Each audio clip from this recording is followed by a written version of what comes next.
Saya baru mendapatkan pekerjaan dan ingin menikah, kemudian orang tua dan saudara mengisyaratkan untuk memuaskan orang tua dulu dengan penghasilan saya sebelum menikah.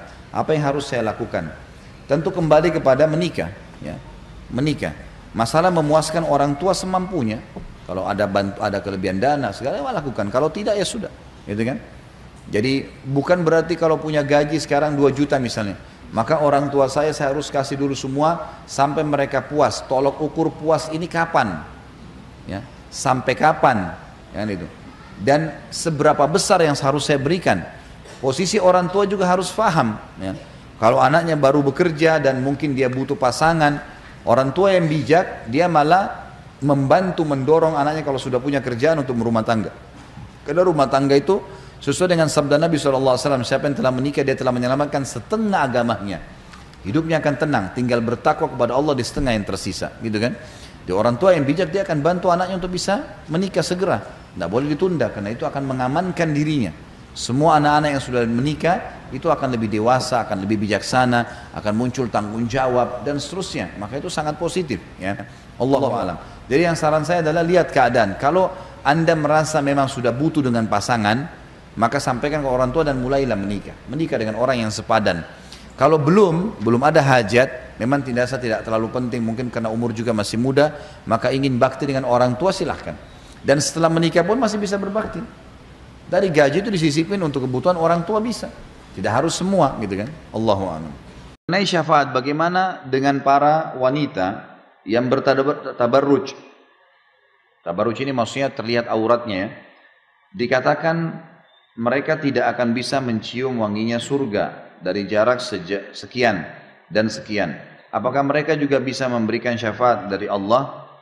Tentu saja yang dimaksud dengan tidak bisa mencium bau surga adalah mereka kalau meninggal tidak sempat taubat, mereka akan mendapatkan hukuman, gitu kan?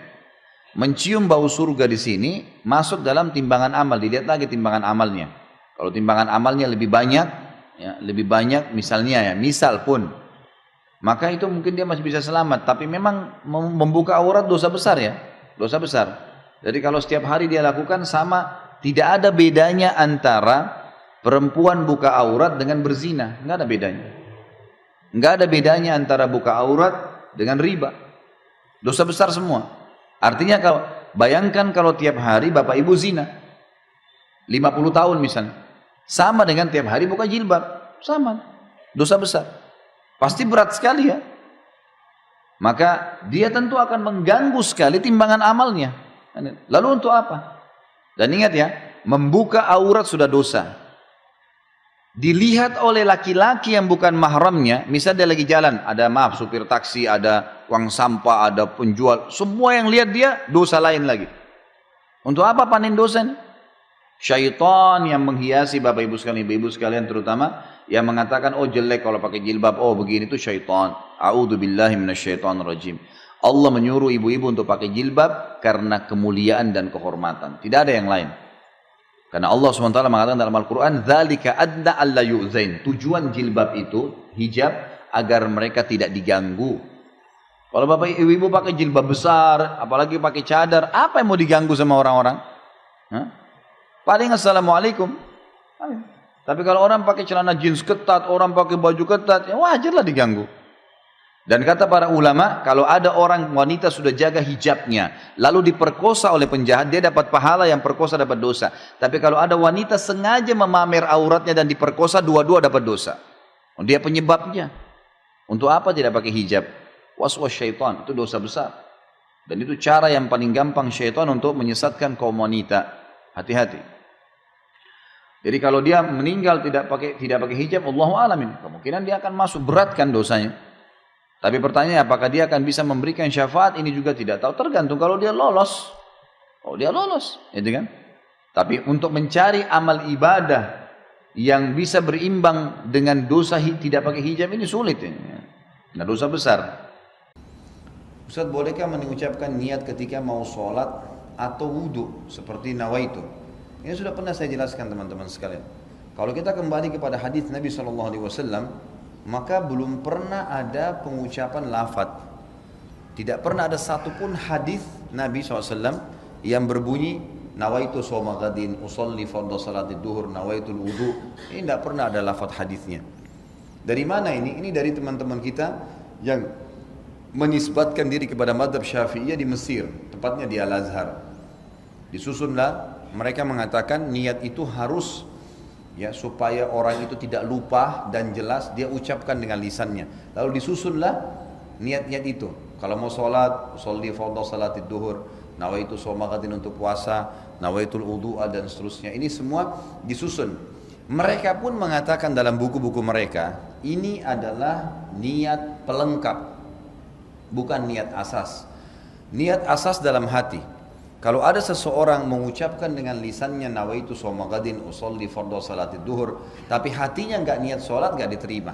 Tapi kalau ada orang niat dalam hatinya memang mau sholat duhur dan dia lupa ucapkan usolli fardhu salatid duhur, diterima sholatnya karena asas niat adalah hati. Ini pendapat yang menisbatkan diri kepada Syafi'iyah, adanya niat dengan lisan tapi itu pelengkap, bukan itu asas. Bukan itu asas gitu kan. Kalau jumhur ulama, Imam Ahmad, Imam Malik, Imam Abu Hanifah mengatakan tidak ada niat kecuali dalam hati. Seperti contoh, Bapak Ibu tadi mau sholat isya, begitu iqamah kita berdiri di shaf. Bukankah dalam hati kita sudah niat mau sholat isya? Kan tidak mungkin sholat maghrib, nggak mungkin sholat subuh, nggak mungkin. Sama pada saat kita berdiri di shaf belakang jadi makmum, ada imam, kita di belakang, bukankah sesuatu niat jadi makmum? Bukankah tadi imam kita pada saat maju di tempat imamnya dia sudah niat mau jadi imam dalam hatinya? Ya itulah niat sholat. Dia tidak perlu mengatakan makmuman, imaman, yang sudah jelas dia jadi makmum dia. Sudah jelas-jelas dia begini, dia mau sholat duha, dia berdiri mau sholat duha, tidak mungkin dia niat sholat duhur. Itulah niatnya. Dan ini yang dikatakan oleh para jumhur ulama, bahwasanya niat tidak perlu dengan lafaz karena belum pernah ada dinukil dari Nabi SAW seperti itu. Satu-satunya yang disebutkan dan didengarkan oleh para sahabat itu adalah waktu Nabi SAW menyebutkan niat haji dan umrohnya. Itu pun ada sebagian ulama yang mengatakan itu bukan niatnya, itu termasuk dalam talbiyahnya. Dia bilang mengatakan labbaik Allahumma umratan. Ya Allah aku niat aku menjawab panggilan umrahmu. Labbaik Allahumma hajjan, ya Allah saya jawab panggilan hajimu, gitu kan. Jadi Allah alam, yang saya melihat pribadi, saya melihat dari apa yang telah dituliskan para ulama ini, kita kembali kepada jumhur ulama yang mengatakan tidak ada lafaz niat, karena dalam pemahaman pun ini bukan dari Imam Syafi'i ya, dari pengikut Imam Syafi'i yang datang setelahnya ya. Karena Al-Azhar ini ada jauh setelah Imam Syafi'i, jauh. Imam Syafi'i tahun berapa? Tahun 204 meninggal dunia gitu kan. Sementara Al-Azhar ini ada tahun berapa gitu ya. Jadi sudah jauh. Makanya datang pengikut-pengikut yang menisbatkan diri lalu kemudian memasukkan dalam sebuah madhab. Allahu alam. Baik Ustaz, kalau ada orang kebetulan punya kelebihan di hadapan saya, jabatannya lebih bagus, fisiknya lebih sempurna, secara materi lebih mapan, lebih pintar, apa yang saya harus lakukan? Renungi hadis Nabi SAW yang berbunyi, manusia 4 tingkatan. Yang pertama, Allah berikan kepadanya ilmu dan harta. Luar biasa, sudah cerdas, gagah, pinter, gitu kan. Kemudian kaya raya.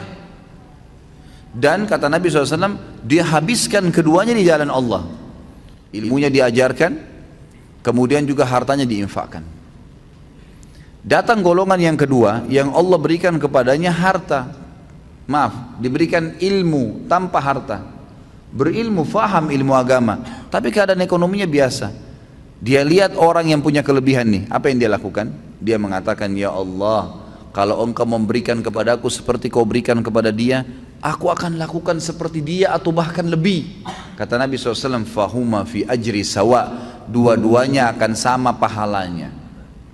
Karena memang yang kedua ini nggak punya harta, maka dia hubungkan itu dengan tekad yang kuat, niat yang baik kepada Allah SWT. Kalau dia dikasih dia akan lakukan. Allah dengan kemahaadilannya berikan.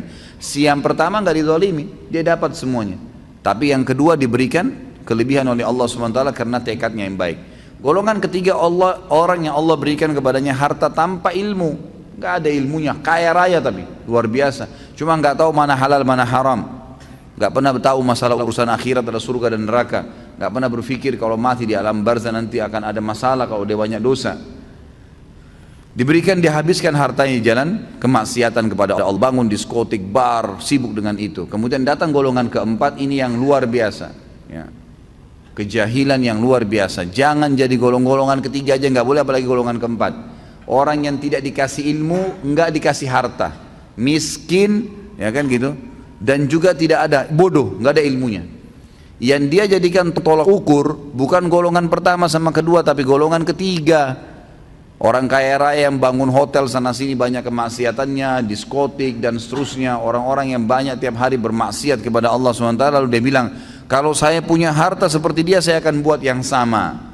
Maka kata Nabi SAW, fahuma fi wazri sawa. Ini orang ini sama-sama dosanya. Rugi nggak kira-kira? Udah miskin di pinggir jalan, rumahnya sudah gubuk, nggak ada ilmunya, bodoh. Kemudian di sebelah gubuknya ada orang bangun hotel atau diskotik, keluar pakai mobil Mercy, tiap hari mabuk, berzina, gonta-ganti pasangan. Lalu dia bilang, coba saya kaya seperti dia, saya akan buat sama. Lalu kita yang di gubuk itu sudah susah hidupnya, dikasih dosa yang sama dengan dia, kita nggak lakukan, padahal tekadnya maunya seperti itu. Maka ini kata Nabi SAW, fahuma fi wazri sawa, ini sama dosanya. Jadi selalu jadi tolok ukur orang yang berprestasi dan baik. Allah berikan kebaikan-kebaikan padanya, lalu dia habiskan di jalan Allah. Bagaimana cara mengetahui bahwa calon pasangan kita orang soleh? Karena saya tidak mau gagal yang kedua kali. Baik. Jadi bagaimana caranya, pertanyaan yang bagus ya, bagaimana caranya saya tahu pasangan saya ini baik sementara saya tidak pacaran? Itu ada dalam manajemen rumah tangga Islami, pertama saya bahas. Jadi ada 3 hal yang mendasar Bapak Ibu sekalian, yang kita kalau tahu, kita sudah tahu siapa dia. Yang pertama adalah, kata Nabi SAW, lihatlah sesuatu yang menarik dari pasanganmu. Ini dulu disuruh kita lihat, nazar namanya. Tolak ukurnya wajah dan telapak tangan. Jadi wajah itu adalah patokan dari kepala sampai ke pusat, telapak tangan dari kemaluan sampai ke kaki. Makanya wanita dilihat wajah dan telapak tangannya cukup, gitu kan. Jadi nggak perlu suruh buka jilbabnya, suruh lihat lehernya, dadanya, ini nggak ada. Jadi iman cuma dilihat wajah, oh ini saya suka, orang relatif, suka alisnya, suka matanya, hidungnya, boleh kita lihat. Kalau mau niat menikah, ini bukan untuk lihat semuanya orang ya. Hanya orang kalau mau menikah, memang betul-betul mau nazar, namanya melihat, maka dilihat sama dia. Yang kedua, kenali keluarganya. Khusus jalur ayah, khusus jalur ayah. Ayah si calon laki-laki, mempelai laki-laki, ayah calon mempelai perempuan akan mewariskan kepada anak keturunan kita itu fisik, warna kulit, paras wajah, postur tubuh, semua dari keluarga ayah itu. Dari keluarga ibu, karakter, sifat, karena ibu yang menyusui. Dari keluarga ibu itu sifat. Pernah di zaman Nabi Muhammad SAW ada satu sahabat kulitnya putih, istrinya putih. Waktu lahir anaknya hitam kelam, kayak anak Afrika. Padahal dia putih di putih. Langsung dia vonis istrinya, kamu selingkuh. Gak mungkin, saya putih, kamu putih, ini keluar hitam. Maka istrinya bilang, demi Allah gak ada yang pernah sentuh saya kecuali kamu. Sampai ke Nabi SAW. Apa kata Nabi SAW? Ditanya laki-laki tadi, kebetulan dia ini pengembala unta. Kata Nabi SAW, apa kau punya unta di perkebunan kamu yang pasangan jantan sama betina? Dia bilang, iya ada. Ada anak-anaknya enggak? Dia bilang ada. Berapa anaknya? Dia bilang 4 atau 5 ekor. Baik, apakah anak-anaknya semua warnanya sama dengan ibu ayahnya? Dia bilang tidak. Ada bahkan yang berbulu coklat tua, ada yang hitam. Kata Nabi SAW, kenapa? Dia bilang, mungkin dia tertarik jadi jalur nasabnya. Kata Nabi SAW, anakmu ini seperti itu. Ini jalur-jalur nasab. Makanya biasanya kita dapat suami istri, lahir anaknya beda sekali wajahnya kan.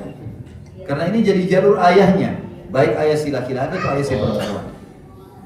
Jadi untuk itu saja. Jadi kalau mau tahu nanti keturunan saya bagaimana, maka tahu dari fisiknya.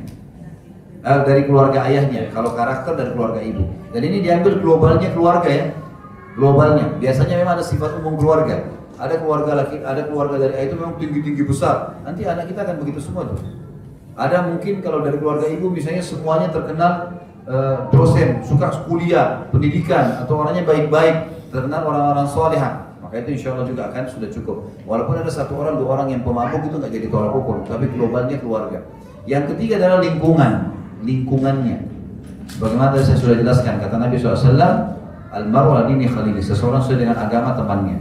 Jadi kita boleh bertanya kepada calon pasangan kita, kamu kalau weekend, kalau lagi liburan, lagi Sabtu, lagi Ahad, kamu kemana biasanya? Oh saya biasanya ke diskotik, oh saya biasanya ke karaoke, oh saya biasa ke pantai sama teman-teman saya, misal. Kita sudah bisa nilai, oh orang ini begini. Atau kalau dia bilang, kamu kalau weekend kamu lagi kemana? Oh saya punya ibu yang tua, saya bakti. Oh saya kumpul sama teman-teman saya buat pengajian. Kita sudah bisa tahu. Pertanyaan boleh dilemparkan. Insya Allah dengan 3 hal ini sudah cukup. Tinggal ada beberapa hukum yang perlu saya titik beratkan. Khilaf di antara ulama tentang penulisan salam. Tentang penulisan salam. Bagaimana kalau seseorang menulis salam? Gitu kan? Apakah salam itu ditulis lengkap atau cuma ditulis ringkasan saja? Tentu ulama mengatakan, pendapat pertama yang mengatakan lebih pantas dilengkapkan dan tidak boleh diringkas, gitu kan? Jadi kalau ditulis Assalamualaikum warahmatullahi wabarakatuh, baik di SMS, di WhatsApp, di apalah ya, di email kalau orang mau bertanya, itu umumnya. Ya. Ini pendapat pertama dan ini yang banyak diangkat oleh teman-teman kita dai di Indonesia. Tapi tradisi saya dalam pengajian secara pribadi, saya tidak pernah mau mengurung umat ini di satu pendapat. Kalau emang ada pendapat yang lain kita coba angkat dan bukan mustahil, gitu kan? Karena bahayanya teman-teman yang baru nuntut ilmu ini biasanya kalau mereka tidak tahu ada perselisihan pendapat, pada saat ada umat Islam yang melakukannya dianggap itu berarti sudah langsung dipatok bid'ah. Dan ini perbuatan tidak benar nih, salah nih, gitu kan? Padahal ada pendapat ulama dalam masalah itu, gitu kan? Dan ini perlu diangkat. Dalam penulisan pun ada pendapat ulama yang mengatakan tidak masalah diringkas. Karena memang dalam penulisan bahasa Arab itu ada ringkasan, ya, ada digunakan istilah seperti misalnya nama-nama dalam ilmu hadis itu, nama-nama ulama hadis seperti Imam Bukhari, itu ada istilah mereka itu. Biasa ditulis cuma kha, jadi kan. Kalau Imam Muslim cuma mim, ya. Kemudian Imam Nasai cuma nun, Ibnu Majah jim dan ha, gitu kan. Kemudian Imam Tirmidzi ta, ya. Kemudian ada Imam Malik, ya.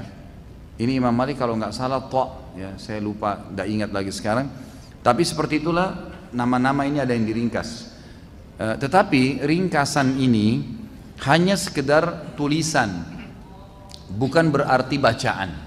Misal gini, ada orang menulis di SMS ASWRWB, Assalamualaikum warahmatullahi wabarakatuh. Bolehkah itu?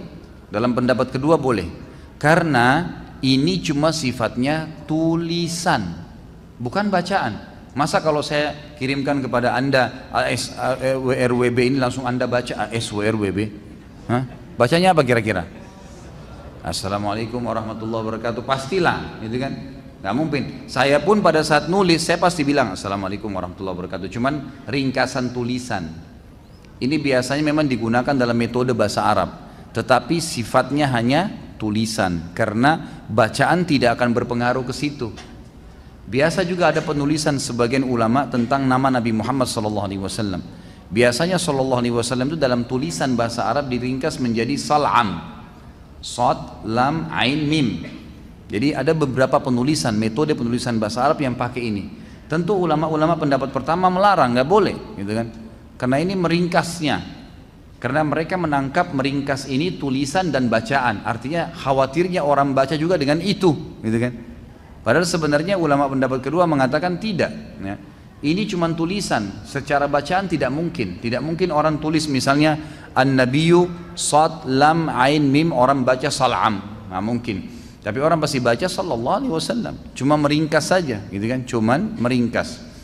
Jadi di sini kalau kita mempertemukan dua pendapat, ya insya Allah dua-duanya baik, ya dua-duanya baik. Cuma tidak boleh saling menyalahkan. Karena di sini jangan sampai kita memvonis bahwasanya berkah daripada doa itu hilang kalau ditulis seperti itu. Itu dari mana dalilnya? Karena memang orang tidak mungkin baca seperti tertulis letterlet itu, khusus masalah salam seperti ini. Pasti secara akal, coba kan tadi saya bilang, kalau ada orang menulis AESS saja misalnya, maka itu tetap aja orang baca Assalamualaikum yang bacanya, gitu kan? Seperti itulah. Tapi kalau anda mau lebih baik, ya saran saya tulis lengkap. Lebih baik ditulis lengkap, nggak ada masalah. Insya Allah semua ada pahalanya. Insya Allah semua ada pahalanya. Salahkah jika seseorang memiliki sifat yang tidak disukai pasangannya, misal tidak romantis? Ya patokannya agama ya. Seorang muslim itu dia harus punya patokan agama. Selama agama perintahkan kita kerjakan, wajib atau sunnah. Selama agama larang kita jauhi, haram atau makruh, itu patokannya kan. Makanya saya sering bahasakan setiap muslim di atas kepalanya ada bendera tulisannya Islam. Dia harus kembali kepada itu semuanya. Substansial bahasan, sifat misalnya karakter, suami istri tidak romantis. Tanya, romantis itu perintah agama atau bukan? Tidak romantis perintah agama atau bukan? Gitu kan? Jelas dalam agama kita disuruh romantis. Cuman memang penjelasan romantis ini yang mesti dijabarkan. Banyak ikhwan dan akhwat salah faham nih. Jadi romantis itu ada orang hanya terkurung di substansialnya lagi romantis. Misal bagi dia romantis itu kalau SMS tulis kata-kata sayang, kalau lupa tulis kata sayang nggak romantis. Ya, itu. Tapi dia lupa nih, pasangannya kalau tidur sudah pakai minyak wangi, udah ngobrolnya enak, itu nggak romantis bagi dia. Romantisnya kalau tulis SMS dengan sayang, ini salah gitu kan. Itu salah satu cabangnya. Termasuk dalam agama kita, dalam bahasan ilmu tarbiyah namanya, ilmu pendidikan dan ilmu kejiwaan dalam Islam, keromantisan itu masuk di dalamnya adalah kalau pasangan bisa mengerti tentang keadaan pasangan, itu romantis. Misal pasangan kita lagi sedih, kita mengerti, kan itu pada saat itu kita malah menghiburnya, itu romantis tuh. Yang orang tidak pikirin tuh, karena selalu pikirannya romantis itu hanya kalau bercumbuan, hanya kalau ketawa-ketawa. Enggak, suka duka selalu bersama itu namanya romantis, gitu kan? Jadi pada saat pahit pun keadaan pasangan kita lagi sedih, kita lagi ada keperluan, ya sudah kita redam kemauan kita. Baru saya bilang jangan ditambah. Baik, karena orang tua kita hormatin, jazakallah khair. Jadi fahamin itu definisi romantisnya dulu. Tentu ini saya berikan poin ini dulu ya. Artinya coba lihat ke semua lini kehidupan. Dan kadang-kadang ada hal-hal yang membuat mungkin misal suami lagi pusing dengan pekerjaannya, utangnya banyak, mungkin orang tuanya bercerai, apalah masalah-masalah yang dihadapin sama dia gitu kan. Mungkin di tempat kerja ada masalah yang sedang dihadapin, mungkin dia diberikan tugas-tugas yang beban berat. Sementara istri di rumah butuh, dia masakannya pengen diicipin sama suaminya. Suaminya pulang telat karena kelaparan di jalan, makan di pinggir jalan. Sudah lapar, sudah nggak tahan lagi. Baik, alami seperti itu. Kemudian dia pulang ke rumah, istrinya bilang, makan dong. Aduh, saya sudah kenyang tadi. Nah, patok saya sudah makan. Di sini keromantisan yang terjadi adalah kalau istri mengatakan ya sudahlah nggak apa-apa. Itu termasuk romantis. Atau si suami mengatakan, baiklah saya makan sedikit ya, tapi memang saya sudah kenyang. Cuma supaya tidak mengecewakan kamu saya makan, gitu kan? Dimakan sebagian. Kita bagi dua ya, gitu kan? Kan begitu. Itu masuk dalam romantis. Jadi kita mengerti keadaan pasangan adalah bagian daripada itu. Ini satu sisi. Sisi yang lain, memang teman-teman sekalian, orang berumah tangga itu, kata para ulama, syaitan akan berusaha mengangkat keromantisan itu.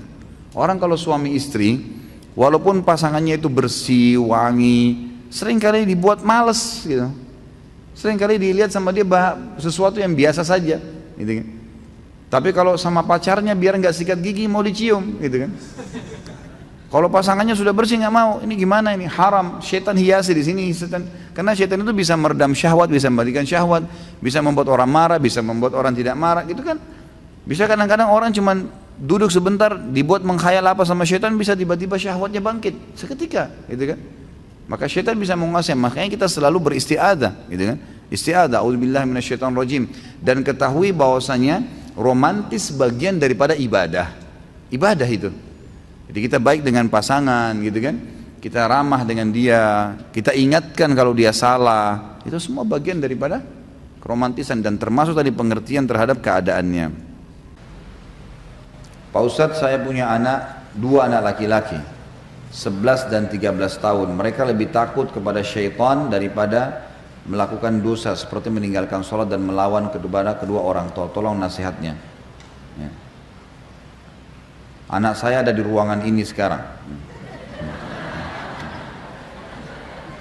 Tentu saja bagi si ibu satu hal yang positif saja kalau mengingatkan anaknya. Dan bagi anak tentu kita nasihatin ya. Pertanyaannya, kalau umurnya seperti ini berarti umurnya seperti anak saya juga nih. Ya. Jadi saya mengingatkan seperti saya mengingatkan anak saya, untuk apa tidak bakti sama orang tua, untuk apa tidak sholat, untuk apa tidak melakukan ketaatan-ketaatan. Dan itu satu sisi ya. Padahal sebenarnya semua ibadah, saya pernah jelaskan ini, semua ibadah itu kalau dikerjakan pasti membuat ketentraman jiwa. Seperti misal, nggak ada orang habis sholat lalu dia sumpek, nggak ada. Nggak ada orang habis majelis ilmu begini lalu sumpek, nggak ada. Yang ada semangat berbuat baik, gitu kan? Takut berbuat dosa, itu yang ada. Jadi lebih baik. Nggak ada orang yang berbuat ketaatan termasuk bakti dengan orang tua, termasuk bersedekah, termasuk baca Quran, dibenci oleh masyarakat manusia, nggak ada. Jadi Allah perintahin, dijanjikan pahala yang besar, di mata manusia juga disukai. Nggak ada orang yang bakti sama orang tua lalu dibenci sama orang, itu tidak ada.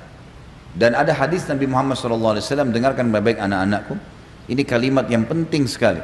Kata Nabi SAW, jagalah kehormatan, kesucian, kemaluan kalian, maka Allah akan jaga kehormatan, kesucian, kemaluan pasangan kalian. Dan berbaktilah dengan kedua orang tua kalian, maka Allah akan karuniakan kalian anak yang berbakti dengan kalian. Jadi jangka panjangnya adalah, kalau sekarang bakti dengan orang tua, nanti Allah kasih anak yang bakti dengan kita. Jangka panjang, kalian akan dewasa, kalian akan menikah, nanti punya pasangan, punya anak. Sekarang bakti sama orang tua, Allah kasih anak yang bakti juga dengan kita. Saya punya ayah, alhamdulillah masih hidup. Saya kasih contoh dan saya lihat depan mata saya soalnya. Pada saat ayah saya lagi mau jalan, saya coba melakukan apalah yang terbaik. Saya kadang-kadang kalau lihat beliau, saya siapkan sendalnya, lalu beliau pakai sendalnya. Kalau mau naik mobil, saya bukain pintu. Mungkin itu ijtihad, upaya yang saya bisa lakukan lah. Walaupun tidak ada apa-apanya dibanding perbuatan orang tua saya buat saya gitu. Doa mereka sekali saya sudah luar biasa buat saya. Tapi subhanallah, ada anak saya 3 tahun laki-laki. Setiap kali saya mau keluar, saya kalau mau keluar diambilin sama dia sepatunya. 3 tahun, sepatu saya diambilin atau sendal saya diambilin, dipakein sama dia. Kadang-kadang kalau saya mau masuk kamar, dibukain pintunya. Mau makan, diambilin makanannya. 3 tahun dia bisa melakukan. Saya tiba-tiba langsung connect dengan hadis tadi. Apakah ini balasan Allah seketika karena saya buat kepada ayah saya? Anak saya 3 tahun belum ngerti apa, biasanya cuma suka main-main, memberikan apapun yang saya sudah lakukan pada ayah saya. Depan mata saya lihat. Sampai saya bilang sama istri saya, coba lihat nih, bagaimana Allah menunjukkan kepada kita kebenaran sabda Nabi Muhammad SAW. Itu kan. Kalau masalah takut dengan syaitan, syaitan itu makhluk Allah yang terhina, kecil, terhina dan kecil. Tidak ada kedudukannya, tidak ada andilnya, tidak ada sesuatu yang bisa diandalkan dari syaitan. Tidak ada. Apa yang mau ditakutin dari syaitan? Apa yang syaitan lakukan? Kalau syaitan bisa menguasai kita teman-teman sekalian, maka tidak ada di antara kita yang bisa duduk di sini. Tidak bisa minum, nggak bisa makan. Syaitan akan susahin dia, karena syaitan penjahat kan. Tapi syaitan buktinya nggak bisa buat apa-apa, kita bisa makan, kita bisa minum, dia cuma membisikkan saja. Dan Allah mengatakan dalam Al-Quran, A'udzubillahi minasyaitonirrajim, fala takhafuhum wa khafuni in kuntum mu'minin. Jangan kalian takut pada syaitan dan hanya takut kepada saya kalau kalian benar-benar beriman. Nggak ada yang perlu ditakutkan dari syaitan. Makanya khusus untuk ini, ibu yang bertanya dan anak-anaknya bisa baca buku judulnya Jangan Takut Syaitan, terbitan Pustaka Tazkiyah. Satu penerbit dengan buku yang sedang kita bahasin. Lebih tipis saja. Situ dijelaskan siapa itu syaitan, kenapa kita tidak perlu takut dengan syaitan, apa langkah-langkahnya menyesatkan manusia. Nggak ada perlu ditakutkan. Sisi yang lain, ibu yang bertanya tadi dan anak-anaknya, mulai sekarang dan seluruh muslimin yang mendengarkan ceramah kita, baik pemirsa ataupun mungkin di sini bapak ibu yang hadir di sini, yang mengikuti pun di YouTube, yang mengikuti ceramah kita atau di web, maka ingat satu hal bapak ibu sekalian berhubungan dengan syaitan. Syaitan itu makhluk Allah terhina, tidak ada yang perlu dikhawatirkan dari mereka, dan syaitan hanya bisa membisikkan saja, tidak lebih daripada itu. Tidak lebih daripada itu. Tidak bisa berbuat apa-apa. Kalau ada orang yang melihat penampakan, itu karena dianya bermasalah. Mungkin dia takut sama syaitan itu, atau memang dasarnya dia pernah belajar tenaga dalam kah, dia pernah ke orang-orang yang tidak pintar lah, ya. Pernah ke orang tidak normal, semua ini. Akhirnya jadi terganggu jiwanya. Jadi nggak perlu takut sama syaitan untuk apa. Dan tinggalkan semua media, fasilitas yang membawa pada itu. Tonton-tontonan, adanya syaitan, adanya rugun tayangan, adanya ini, itu semua khurafat, dusta, merusak akidah. Terutama film-film horor tuh. Dusta, nggak ada pocong jalan tuh, nggak ada. Nggak ada. Ada yang pernah lihat dengan mata kepalanya pocong jalan? Mana coba? Nggak ada. Film, direkayasa itu, nggak ada. Sama sekali nggak ada. Memang itu sudah syariat kita menjelaskan dan itu fakta lapangannya begitu. Jadi nggak ada. Apa yang perlu ditakutkan? Jadi jangan takut sama syaitan dan baca buku tadi untuk memperkaya bahasan atau lihat nonton bahasan saya tentang bekal dunia akhirat judulnya di YouTube atau di web, atau tonton juga tentang masalah sihir. Masalah sihir dan perdukunan itu banyak panjang lebar saya jelaskan tentang masalah itu. Allahu alam. Dan saya mendoakan semoga saja ibu dan anak-anaknya insya Allah dijaga di dalam ketaatan kepada Allah. Dan bagi anak saya ajak untuk berbakti pada ibunya, dan bagi ibu juga lebih rahmat dan kasih sayang kepada anaknya. Semoga saja insya Allah disatukan dalam keimanan dan disatukan di dunia juga di akhirat. Bagaimana caranya meyakinkan mungkin ya muslimin dan muslimat mengenai faham-faham para ulama yang sering menjadi panutan, yang mana harus kami benarkan dan harus menjadikan panutan kami. Ulama teman-teman sekalian terbagi-bagi. Ada ulama tingkat yang paling luar biasa namanya ulama rabbaniyin. Ulama rabbaniyin adalah ulama-ulama yang memang sampai pada level seorang alim ulama yang sesuai dengan sabda Nabi SAW, al-ulama warathatul anbiya, ulama pewarisnya para nabi. Mereka orang-orang yang selalu berinteraksi sama kitabullah. Mereka kita temukan selalu berinteraksi dengan hadis-hadis Nabi SAW. Selalu kalau penyampaiannya qala Allah, qala Rasul, tidak pernah dari pendapatnya sendiri. Dinukil Al-Quran dan Sunnah dari kisah para sahabat, dari para tabi'in yang dikenal dengan salafil ummah. Ini ulama-ulama rabbaniyin. Dan kalau antum mau jadikan sebagai contoh saja, ini contoh. Kalau antum pas umroh, kalau saya lagi bimbing umroh, saya selalu mengajak jemaah laki-laki, dan karena jemaah perempuan terpisah di musola perempuan. Itu kalau lagi di Masjid Nabawi atau di Masjid Haram Mekah, saya sering ajak kalau bertepatan lagi sholat sama saya, karena jemaah memiliki bebas jadwal untuk sholat masing-masing. Maka yang sama saya dudukin habis subuh atau habis maghrib. Saya terjemahkan hari ini di masjid ini, hari ini di syekh ini, besok di syekh sana gitu. Ini syekh, ini pak ya yang dikatakan oleh syekhnya.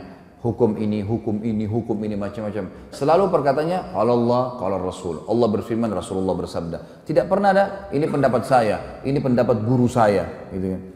Setelah itu teman-teman sekalian saya terjemahkan mereka, saya tanya, "Pak, bagaimana pendapatnya?" "Ya, dari tadi ini kita dengar semuanya ilmu." Saya bilang saya terjemahkan letter-let saja. Dan ini yang banyak divonis di Indonesia dengan istilah Wahabi, gitu. Ini Wahabi nih. Apa itu Wahabi? Nggak ngerti. Pokoknya Wahabi suka kafirkan orang. Dari mana Wahabi kafirkan orang ini? Saya tidak pernah mendengar dengan telinga saya ini teman-teman sekalian. 7 tahun di Madinah ada guru kami mengatakan si fulan kafir, si fulan kafir. Nggak pernah saya dengarin itu. Nggak ada. Selalu kalau kita belajar fikih pun, Imam Syafi'i mengatakan begini dalilnya, Imam Ahmad mengatakan begini dalilnya, Imam Malik begini, Imam Abu Hanifah begini, dalilnya jelas. Dan tidak pernah mereka mengatakan pilih pendapat ini ya. Dan tidak pernah satu kali pun demi Allah saya dengarkan ada kata berkata Wahabi, nggak pernah. Dan yang mereka mengatakan Muhammad bin Abdul Wahab ya, yang membersihkan Jazirah Arab dari banyak sembahan-sembahan berhala, kalau kita baca bukunya, nggak pernah saya pelajari secara khusus itu di kelas, nggak pernah. Selalu kembali kepada buku-buku induk, buku hadisnya. Kita dari tingkat 1 sampai tingkat 4 kuliah belajar dari Sahih Bukhari sampai Sunan Abi Daud, Tirmidzi, Nasai dan seterusnya. Kemudian juga buku tafsir kita pelajari tafsir Ibnu Katsir, buku-buku induk semuanya. Nggak ada sesuatu yang dianggap asing atau baru. Saya malah terbalik, sebelumnya tahun 89 saya pernah di Kairo. Saya waktu di Al-Azhar malah saya temukan di sana, dan saya yakin teman-teman kalau ada yang pernah kuliah di sana tahu masalah itu. Itu kalau lagi mau belajar fikih misalnya, maka ditanya siapa yang mazhab Syafi'i. Saya waktu itu sama sepupu saya angkat tangan. Silakan ke kelas sebelah. Gurunya sendiri. Siapa yang mazhab Maliki? Angkat tangan. Waktu itu orang-orang mazhab Maliki banyak teman-teman dari Afrika. Angkat tangan. Kelas sebelah, gurunya datang. Khusus materi fikih. Siapa yang mazhab Hanafi? Teman-teman dari Turki datang, pindah ke sana. Siapa yang mazhab Hambali? Oh, teman-teman dari Timur Tengah, banyak datang di situ. Jadi saya ini tidak pernah tahu Imam Malik, Imam Abu Hanifah, Imam Ahmad bilang apa. Yang saya tahu adalah Syafi'iyah. Bas, tidak ada yang tahu. Di Madinah beda sekali. Beda sekali. Dan waktu saya masih sekolah waktu itu, tentu saya tidak berbicara sekarang ya, saya bicara di masa saya. Mudah-mudahan sekarang jadi lebih baik. Kalau saya waktu sekolah di Mesir dulu tuh, saya duduk di kelas, di sebelah saya ada satu orang Komores ya, dari Afrika, sebelah saya lagi sepupu saya ya, dari Makassar, sama-sama dengan saya berangkat, anak paman saya. Satu kelas ini ada 47 orang. Nggak pernah kami ketemu kecuali di waktu tertentu. Nah, di waktu tertentu, kadang-kadang cuma ada beberapa anak Turki datang atau beberapa anak Afrika lain datang. Tapi saya nggak pernah lihat kenal wajahnya. Begitu hari ujian, baru kita kenal wajahnya nih, penuh. Pada saat itu tuh kampusnya penuh. Kemudian pada saat itu juga semuanya pada hadir. Saya tanya, siapa kamu? Saya Fulan. Di kelas mana? Kelas ini. Loh, saya juga di kelas itu. Kok nggak pernah saya lihat? Dia bilang kami cuma datang waktu ujian saja. Jadi sepanjang tahun itu kerjanya ya cuma duduk-duduk saja di situ, gitu kan? Pergi ke bioskop, pergi kemana-mana, hiburan. Karena Kairo sama dengan Jakarta, tidak ada bedanya gitu kan? Kehidupan di sana ya kehidupan begitu, bebas kan? Jadi saya melihat beda sekali antara kondisi yang ada di Saudi dengan kondisi yang ada di negara-negara Islam yang lain. Dan kita perlu terima fakta teman-teman sekalian. Kalau di Mekah tempat lahirnya Nabi SAW, wahyu turun di sana, gitu kan? 13 tahun fase dakwah di sana, 10 tahun penyempurnaan Al-Quran dan meninggalnya Nabi SAW, dan Nabi masih punya rumah sekarang bisa dilihat, ada masjidnya di Madinah. Kira-kira masuk akal nggak dua kota ini dijadikan sesat oleh Allah? Secara akal nggak mungkin. Dan sampai sekarang saya bilang tadi, lebih baik secara rasional dipraktikin di lapangan, datangi halaqah-halaqah ulama itu dan dengarin dengan hati yang tenang, dengarin apa yang mereka sampaikan. Baru kemudian kita bisa menghakimi seseorang. Karena saya lihat ini di Indonesia banyak sekali isu sekarang selalu dengan Wahabi. Momok yang menakutkan Wahabi. Saya sampai waktu mau pergi ke Madinah, saya ketakutan dengan istilah Wahabi ini. Karena ada beberapa teman-teman ayah saya mengatakan, hati-hati di sana, ambil ilmunya tapi jangan jadi Wahabi. Ini ambil ilmunya tapi jangan jadi Wahabi, bagaimana ceritanya? Kan saya lagi belajar di sana. Jadi setiap guru masuk saya lihat, ini Wahabi. Apa yang dia mau sampaikan nih? Ini momok seperti apa? Sembeli lehernya orang. Ini kafir. Kayak sudah menakutkan. Saya waktu itu ketakutan sendiri. Setelah 6 bulan saya belajar, saya lihat selalu guru datang. Qala Allah, qala Rasul. Allah berfirman, Rasulullah bersabda. Dinukil dari Ibnu Abbas, dari Ibnu Umar, dari ini. Kisah semua yang berhubungan dengan para sahabat, para tabi'in, generasi emas. A'immah yang 4, imam yang 4 yang terkenal madhabnya. Karena sesuatu yang baru. Dan setiap kali guru-guru keluar habis meneraskan sebuah materi, pasti saya rasa iman saya bertambah. Terus apa nih masalahnya? Kalau ini yang selama yang divonis sebagai Wahabi, ini berarti keliru nih. Ada sesuatu nih. Setelah saya telusurin, ternyata istilahnya keluar dari mulutnya orang-orang Syiah. Sengaja mereka memvonis itu supaya yang paling banyak membongkar kedok mereka, supaya yang mereka mengatakan Quran kurang, mereka mengatakan bahwasanya sahabat kafir. Ini adalah orang-orang yang ada di tempat lahirnya Nabi SAW dan tempat meninggalnya Nabi SAW. Pernahkah kita lihat teman-teman sekalian, pemerintahan Saudi sekarang merusak Masjid Haram dan Masjid Nabawi? Atau mungkin tidak mengurus rumah Nabi SAW, tidak mengurus Masjid Nabi? Terbalik, malah diurus, dirawat. Jemaah haji kalau masuk merasa tentram di sana, ibadah. Tentu saja pemerintahan semua punya kekurangan. Sudah saya sebutkan di sirah kemarin. Ingat teman-teman sekalian, tolok ukur kehidupan adalah masa hidupnya Nabi SAW di Madinah. Kalau di zaman Nabi SAW saja ada orang kafir, ada orang munafik, ada orang maksiat dan ada orang mukmin, di zaman Nabi SAW apalagi kerajaan Saudi, apalagi pemerintahan Indonesia, apalagi semuanya gitu kan. Tetapi saya tetap mengatakan ulama ada di mana-mana, ulama-ulama Rabbani ada di mana-mana. Artinya di Indonesia juga insya Allah mudah-mudahan ada di antara orang-orang yang kita anggap punya kapabilitas dan kapasitas untuk itu. Tentu bukan saya dan bukan antum. Ini ada orang-orang yang sudah sampai pada tingkat yang luar biasa dari ibadah mereka dan juga ilmu mereka. Mereka hafal Quran, mereka hafal sekian banyak hadis. Sampai Imam Ahmad mengatakan tidak akan boleh seseorang menjadi imam madzhab kecuali menghafal 50.000 hadis. Baru bisa dianggap sebagai seorang ulama rujukan. Makanya di zaman beliau-beliau banyak sekali kan ulama-ulama tapi mereka belum bisa dijadikan sebagai rujukan karena memang dianggap masih sedikit. Kita kadang-kadang subhanallah baru bisa hafal 2-3 ayat berapa hadis sudah vonis orang macam-macam gitu kan. Kemudian ikut-ikutan terbawa arus mengkafirkan si fulan, menyalahkan si fulan. Kadang-kadang kalau diingatkan perbuatan, jangan akhi, ini Nabi SAW tidak pernah lakukan, ini bid'ah. Wah, ini Wahabi ini berarti.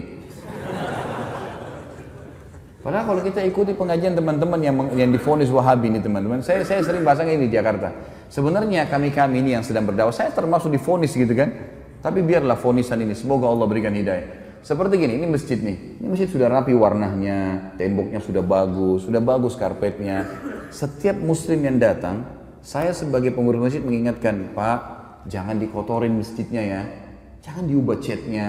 gak usah diganggu AC-nya, urusan sudah rapi nih, udah tinggal datang sholat, seperti itulah. Nah teman-teman yang buat bidah ini adalah orang yang seperti masuk masjid, coret sana warnanya, tambah-tambah yang lain lah, ubah-ubah ini, pencet-pencet AC-nya. Makanya diingatkan, jangan, agama sudah sempurna, hanya itu kok. Wah ini Wahabi. Wahabi apa ini gitu. Akhirnya umat ini kayak lari dari dakwah gitu. Gak boleh teman-teman sekalian. Akhirnya ini memecahkan umat yang luar biasa, terpecah kemana-mana. Baik, kalau diingatkan antum mau dengar, alhamdulillah. Kalau antum merasa diri antum benar, fadhal, jalani. Kalau teman-teman ini misalnya diingatkan, jangan akhi, ini karena tidak pernah Nabi SAW melakukan. Enggak, tapi ini, fadhal, silakan. Tapi ingat, di muka bumi ini kita seperti orang yang sedang belanja di supermarket. Setiap orang di antara kita boleh pilih produk yang dia mau, tapi lewat kasir. Hati-hati. Kami mengingatkan supaya jangan salah. Karena kalau ada dalil, pasti udah diterima sama Allah. Enggak ada dalil, bimbang, paling tidak ragu, kan gitu. Dan masih tanda tanya, diterima enggak ya? Nah kenapa harus jerumuskan diri pada hal itu?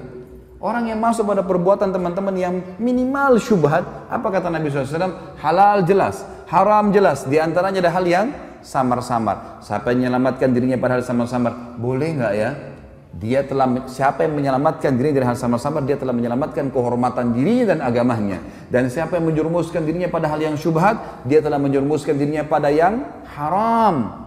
Seperti pengembala domba yang bawa domba-dombanya di ladang rumput, yang rumputnya lebih tinggi dari dombanya, sehingga dia tidak tahu domba mana yang dicuri oleh serigala. Berarti dalam Islam cuma ada halal, ada haram. Syubhat pun masuk di sini. Ragu pun nggak ada dalilnya, atau mungkin lemah, ya sudahlah, gitu loh. Ini enggak langsung divonis saja langsung ini. Sekali lagi teman-teman, kalau dianggap ini adalah perbuatan, enggak apa-apa lah, ya sudahlah. Jangan jadikan perpecahan umat, gitu kan? Yang ini perlu diketahui. Ini ulama yang pertama, Rabbani. Ada ulama yang memang ini istilah dari para ulama waratha. Ulama waratha ini orang-orang yang terwariskan istilah ulama pada mereka. Gitu. Tapi orang-orang ini tidak punya kapasitas untuk itu. Saya kasih contoh kayak kita di Indonesia kan, maaf, gelar ustadz. Ya, ini mudah sekali kan, siapa saja bisa bicara sedikit agama, ustaz. Jadi ini semua divonis. Yang lebih unik lagi adalah, maaf jangan tersinggung, ini orang di Indonesia sekarang ahli melintir perkataan ini ya. Jangan dipelintir lagi. Saya tidak singgung siapapun, dan jangan tersinggung, gak usah tersinggung. Kalau baik terima, gak baik gak usah terima, kan selesai gitu. Gelar haji, Pak Haji ini pulang dari haji 40 hari alim. Dari mana alimnya nih? 40 hari memang di sana belajar, hafal Quran. Kalau kita lihat jemaah haji kita datang ke sana, tinggal di hotel, pergi sholat di masjid, dan kebanyakan nongkrong depan hotel, masih banyak merokok di situ, ngobrol-ngobrol. Pulang tiba-tiba jadi alim, dari mana ini disulap ini? Hah? Bagaimana caranya bisa tiba-tiba berubah ini? Dan kita vonis, oh ini berarti seorang alim. Yang banyak terjadi di Indonesia, dan ini kita sayangkan sekali. Kalau khatib tidak hadir, baik silakan Pak Haji gantikan. Tentu semua Pak Haji silahkan, tidak ada yang larang, asal dia punya kapasitas ilmu silahkan. Tapi dia naik bicara, banyak orang di Indonesia terjadi fakta, ya. Kemudian dia turun dari mimbar, dia tidak mau lagi mengatakan tidak tahu, semua tahu. Dan yang jadi masalah pengikutnya fanatik, walaupun salah. Nah ini yang jadi hal yang luar biasa. Ini namanya ulama waratha. Ada orang kakeknya kiai, ayahnya kiai, anaknya jadi kiai otomatis. Dari mana ini otomatis? Ilmu itu harus dipelajari, nggak bisa. Kan itu. Ada yang ketiga, yang terakhir, ulama su. Dan ini Nabi SAW sebutkan, akan datang nanti satu zaman di mana umatku dipimpin oleh ulama su, ulama yang buruk. Kok ada ulama buruk? Apa maksudnya? Kata Nabi SAW adalah ulama yang memanggil umat ini pada kesesatan. Mereka diberikan julukan ulama, tapi mereka ngajak orang-orang untuk berbuat hal-hal yang dikarang-karang sama dia, buat cara ibadah sendiri, nggak butuh dengan syariat. Caranya nggak butuh syariat. Kita butuh Al-Quran dan Sunnah, panduan. Nabi SAW mengatakan, telah aku tinggalkan kepada kalian dua perkara, kalau kalian berpegang teguh padanya tidak akan pernah salah selamanya. Kitabullah wa sunnati. Dan kita sayangkan sekarang memang banyak orang juga. Ini satu hal yang perlu kita garis bawahi, supaya kita faham teman-teman sekalian. Sekali lagi tidak menggurui. Ya. Al-Quran dan Sunnah, semua sekarang sekte dalam Islam yang mengatakan saya muslim, kemudian saya disebutkan kepada kelompok tertentu, kami juga punya Al-Quran dan Sunnah, gitu. Baik, semua orang memvonis punya Al-Quran dan Sunnah, tapi permasalahannya ada satu kalimat yang mestinya kita tempelkan dengan itu. Apa itu? Sesuai dengan pemahaman para salaf saleh, maksudnya para sahabat. Al-Quran turun kepada para sahabat. Banyak ayat turun kepada para sahabat. Hadis-hadis Nabi SAW disebutkan di hadapan para sahabat. Berarti kalau kita kembali kepada tafsir, kita kembali kepada hadis Nabi SAW, lihat perkataan para sahabat. Itu yang penting. Kita sekarang nggak ayat Al-Quran kita vonis sendiri. Banyak orang-orang yang akhirnya menyalahkan orang lain karena masalah ayat dibaca, oh ini maksudnya begini, sudah selesai, dihakimi sama dia. Atau ini hadis begini, kemudian langsung divonis sama dia. Padahal sebenarnya tidak kembali kepada pemahaman para sahabat. Ini yang Allahu alam yang saya tahu akhirnya membuat umat ini banyak kemana-mana pemahamannya. Dan banyak diantara mereka mengatakan, itu kan zaman sahabat. Sahabat juga bisa melakukan, kenapa kita tidak? Tentu saja sahabat melihat Nabi SAW. Apalagi Khulafaur Rasyidin, gitu kan? Buktinya Utsman bin Affan boleh buat susun Al-Quran. Dan zaman Umar bin Khattab dijadikan tarawih 20 rakaat. Siapa mereka? Khulafaur Rasyidin. Kata Nabi SAW apa? Alaikum bisunnati wa sunnatu khulafaur rasyidin min ba'di. Addu alaihi bin nawajid. Berpegang pada sunnahku dan sunnah khulafaur rasyidin. Antum masuk khulafaur rasyidin? Kan tidak kan? Nah, iya. Mau disamain perbuatan dia dengan Utsman bin Affan radhiyallahu anhu, dari mana ini? Tidak bisa ketemu. Ada dalil menjelaskan masalah itu kan? Berpegang teguh pada keduanya walaupun dengan gigi geraham kalian. Abu Bakar, Umar, Utsman, Ali yang disepakati khulafaur rasyidin, sunnah mereka yang kita ikutin, perbuatan-perbuatan mereka, contoh yang mereka lakukan, bukan kita teman-teman sekalian, gitu kan? Jadi kita harus jangan tarik, oh itu buktinya sahabat bisa buat, kita juga bisa buat, nggak bisa. Pada saat itu para sahabat ada masih hidup dan mereka sepakati untuk itu. Ini yang perlu kita ketahui.